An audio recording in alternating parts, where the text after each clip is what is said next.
Welcome back to your exponential function study guide review or study guide answer sheet. This is objective 5, the calculator inactive section. So what you'll do is you'll see me take this guy and we'll turn him off and he'll go away. Okay? So when you're doing this section, this is going to be mostly your exponential functions. Okay? So keep those things steady in your mind. Okay?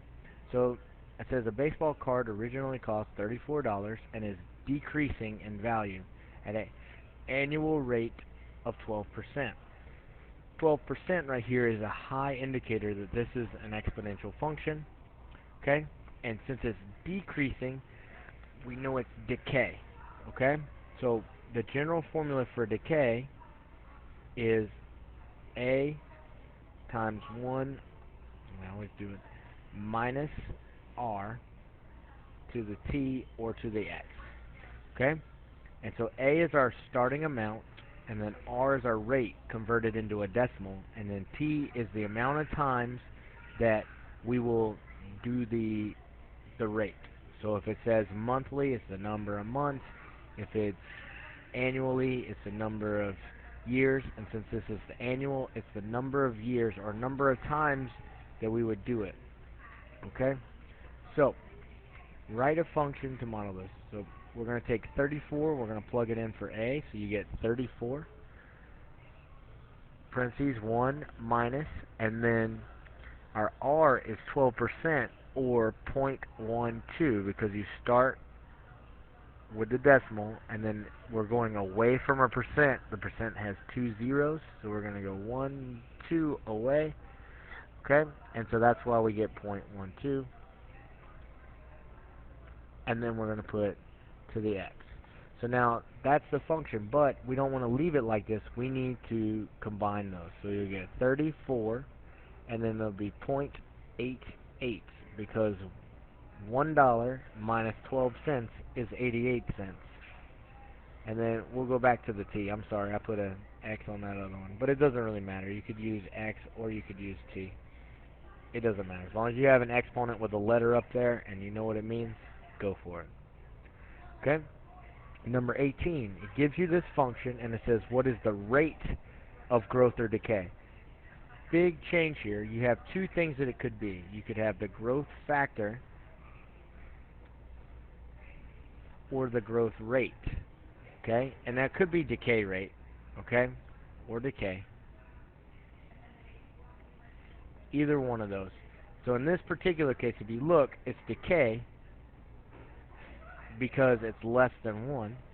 Alright?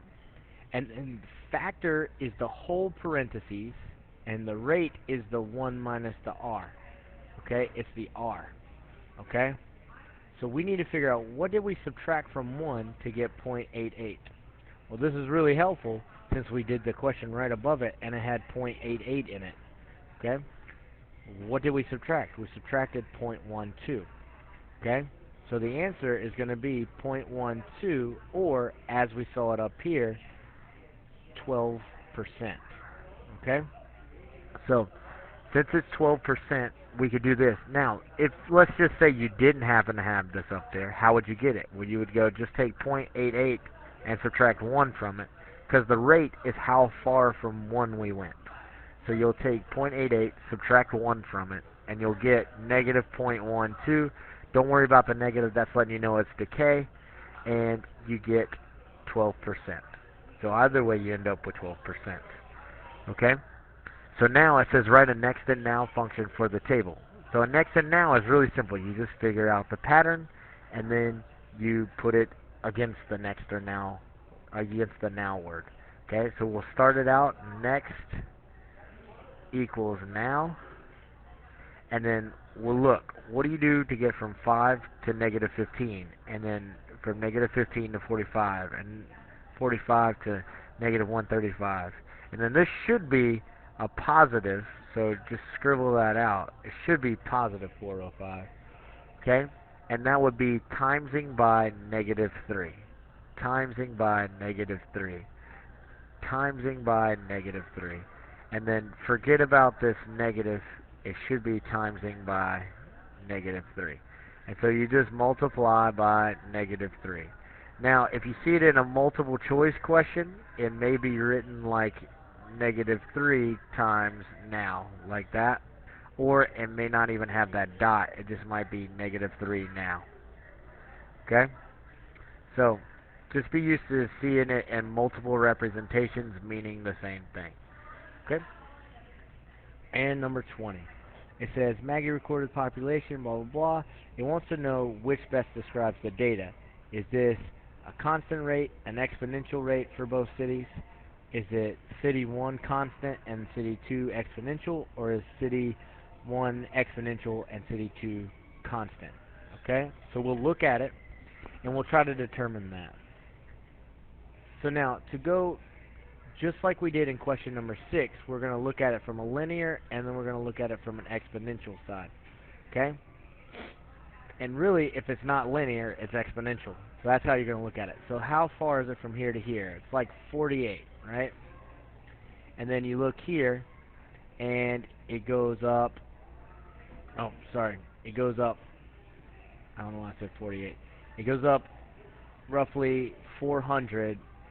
Okay, it's about 400. I think it's 398. So you're doing this without a calculator. So you get 398. I don't know where I got 48 from. Okay, and then here you go up, and to go from 1600 to 2000 is close to 400, and it goes up 406.